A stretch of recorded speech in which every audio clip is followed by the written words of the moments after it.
Oi, oi, oi. Olá, gente. Bom dia, bom dia. Satisfação imensa estar falando com vocês. Muita saudade. É uma pena que a gente esteja se comunicando dessa forma. É uma pena que a gente esteja passando por tudo isso, né? Mas enfim, a ideia é que a gente consiga diminuir o máximo, né? Esse prejuízo que vocês estão tendo. E a gente vai tentar trabalhar com alguns conteúdos teóricos e não vai ter como fugir também dos cálculos, né? Tanto na física como na matemática. E vou tentar usar celular, vou tentar fazer um monte de coisa, resolver questões, depois tirar foto, um monte de coisa para que a gente, quando voltar, a gente não esteja tão enferrujado, né? Bom, de início eu escolhi aqui geração de energia elétrica. É interessante porque esse assunto sempre é abordado e ele vem sempre abordado fazendo conexões com sustentabilidade, com outros tipos de energia, né? Então fique atento em relação a isso. Energia elétrica é eletricidade e é muito importante. Então, um aluno do ensino médio não pode terminar seu ensino básico e não ter uma ideia de como funciona a eletricidade, de como é gerada a eletricidade. Essas coisas é necessário, é dever do aluno saber isso, certo? Então, vamos lá.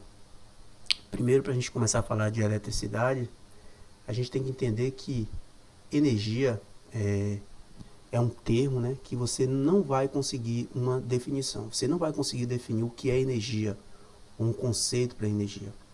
Por quê? Porque ela sempre está se transformando, ela sempre está passando por metamorfose, sabe? Então, tem uma frase de Lavoisier que eu gosto muito, que ele diz assim, ó, na natureza nada se cria, nada se perde, tudo se transforma. E eu acho que essa frase é meio que completa o que eu estou falando, certo? Energia ela sempre vai estar se transformando. Eu costumo sempre dizer que o mundo ele é sustentado por transformações de energia. Um exemplo aqui que eu coloquei, ó, a energia elétrica, por exemplo. Se você for observar em sua casa, quando você pega um ventilador e conecta ali na tomada, você percebe o quê? Que o ventilador começa a girar, por causa de um motor, é claro, que tem ali dentro. Devido a isso, tem-se o que? Energia mecânica, porque você tem um dispositivo que gera movimento, energia mecânica. Se você for nessa mesma tomada, ao invés de um ventilador, você colocar um ferro de passar ou uma chapinha, né? Chapinha de cabelo, você vai ter energia térmica, porque vai ter um aquecimento, né? Daquela parte, no caso do ferro, a parte de baixo, onde está a resistência. Se você for no interruptor e clicar ali, você vai perceber o seguinte, que você vai ter luminosidade, ou seja, energia luminosa. E se você ligar um som à televisão, você vai ter energia sonora. Então repare, como a energia elétrica, ela tem essa facilidade de se converter em outros tipos de energia. Por isso, ela é tão importante para nós. Por isso ela é tão importante para as indústrias, ela é tão importante para as tecnologias, né? E por isso que o mundo é marcado por grandes evoluções, né? Pautada pelo surgimento da eletricidade. E para falar de geração de eletricidade é necessário que você saiba o que é o gerador. E o gerador é o coração. É ele que vai gerar a eletricidade, né? Gerador elétrico. Ele é um aparelho que tem como função simplesmente pegar um outro tipo de energia e transformar em eletricidade, certo? Ele é um dispositivo utilizado para converter determinado tipo de energia em eletricidade.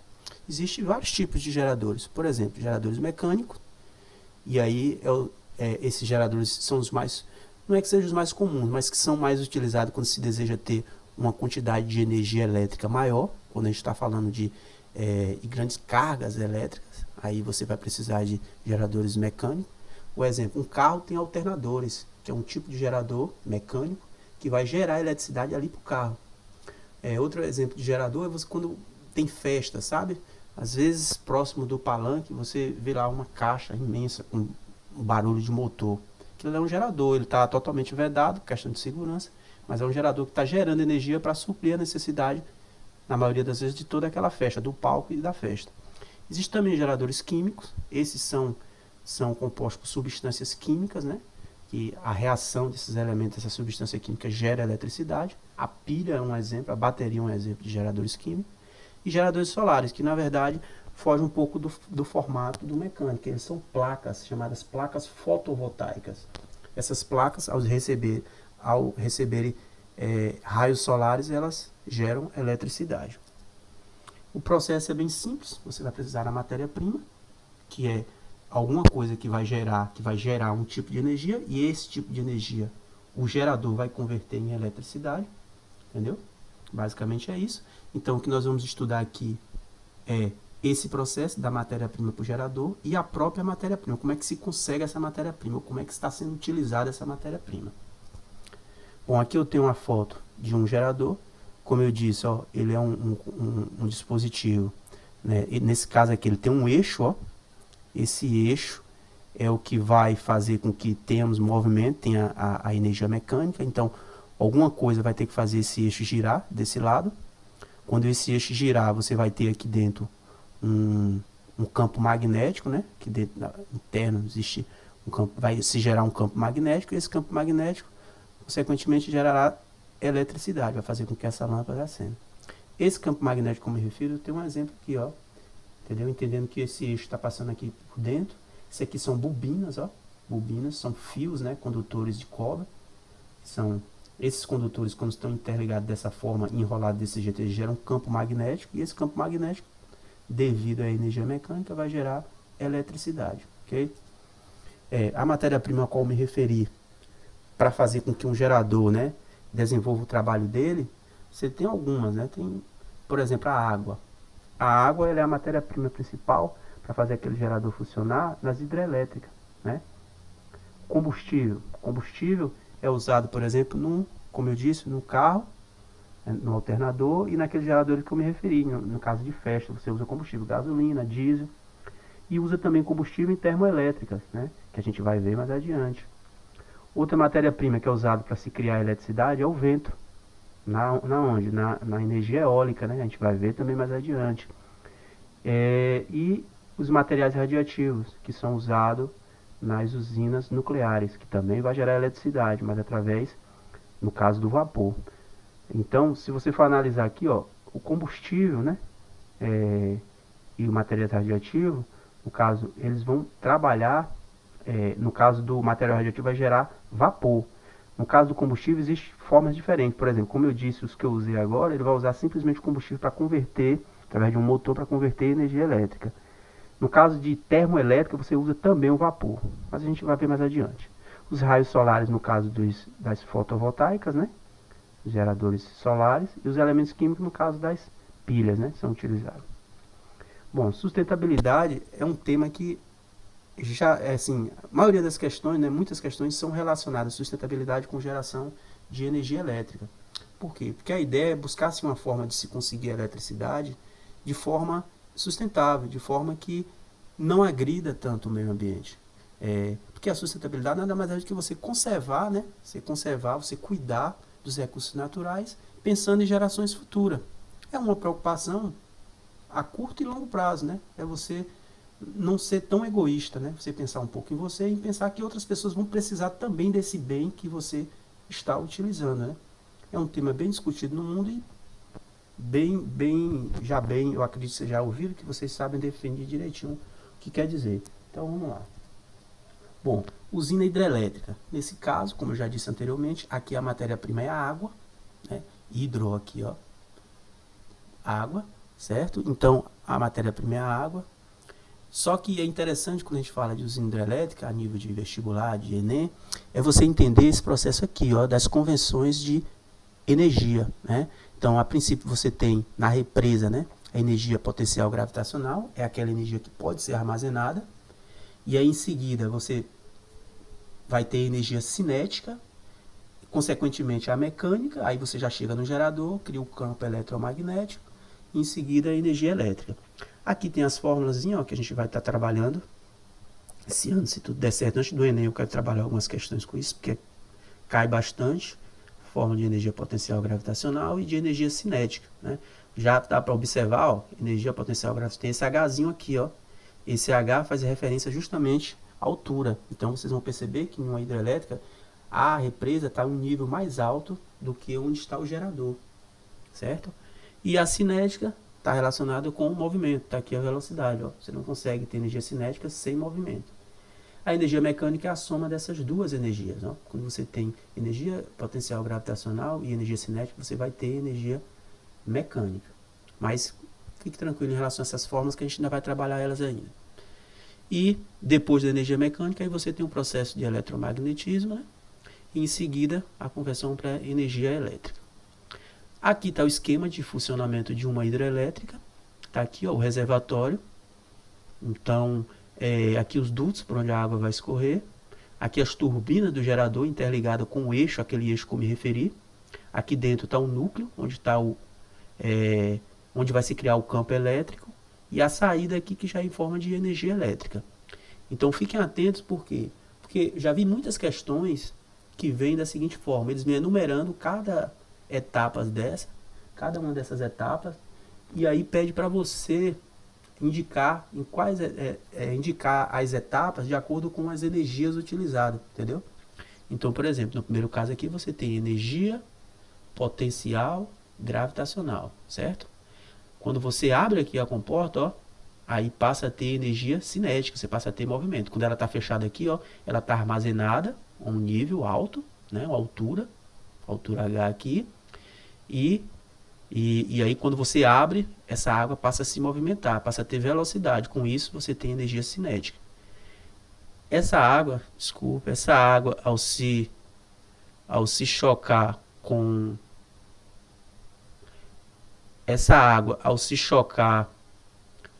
com essas turbinas aqui, ó, ela começa a girar. Com isso cria-se o quê? Um processo mecânico. Automaticamente aqui dentro o campo magnético começa a funcionar, tem-se o quê? Energia elétrica. Então, a mágica, né? A magia acontece aqui dentro, ó. A magia acontece aqui dentro. A água, ela passa e vai embora. Então, é um erro grave, eu já vi alguns alunos confundirem isso, de achar que a água é convertida em eletricidade. E não é. Não é que você pega uma certa quantidade de água e ela vai se converter em eletricidade, ela vai virar eletricidade. É um erro grave. Ela é simplesmente, né, a matéria-prima que faz com que o processo funcione. Ela é responsável para fazer esse movimento das turbinas, viu? Ela vai embora, ó.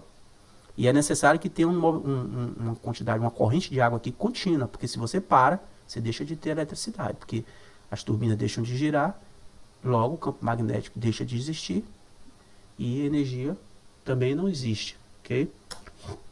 Aqui eu tenho um exemplo de uma hidrelétrica, Itaipu, a maior do Brasil, já foi a maior do mundo durante muito tempo, agora é a segunda, devido às Três Gargantas, né, uma usina da China, que superou em relação a tamanho e também em relação à produção de carga, né? Aqui dá para observar a coisa da represa, ó. É muita água, você precisa de muita água e com isso você acaba alagando, né? Várias regiões aqui. Você tem essa comporta aqui que é para de emergência, se por um acaso essa represa o nível aumentar muito, para não transbordar por aqui, você vem aqui e abre. Esses pontinhos aqui, ó, são os dutos, né, os tubos por onde estão interligados os geradores. Então aqui eu tenho em torno, se eu não me engano aqui, 15 a 20 geradores. Então você tem cada duto desse aqui é um gerador, vai passar que vai ter a vazão de água. Okay? E só que isso aqui é uma obra gigantesca, sabe? Não é uma coisa a gente vendo assim pela foto de longe, dá para vocês terem uma ideia. É tudo muito grande aí, é uma obra. Ela foi criada em 80, por aí, na década de 80, por aí. Em relação à hidrelétrica, aqui na Bahia, nós temos Sobradinho, nós temos o complexo de Paulo Afonso, e temos um aqui pertinho a de Funil, que é aqui em Ubatã. É uma usina de nível, um porte bem pequeno, mas que gera lá uma certa quantidade de energia. A maioria da energia utilizada por brasileiros são de hidrelétrica, né? Agora, existem épocas que isso pode variar. Existem épocas de seca que aí as termoelétricas acabam sendo mais utilizadas. Bom, as vantagens. Como eu já disse, né, vai ter sempre uma relação com a coisa da sustentabilidade. E aí é onde começa. Essa relação é quando você observa as vantagens e desvantagens. Que é quando você começa a casar, fazer conexões com a ideia de sustentabilidade.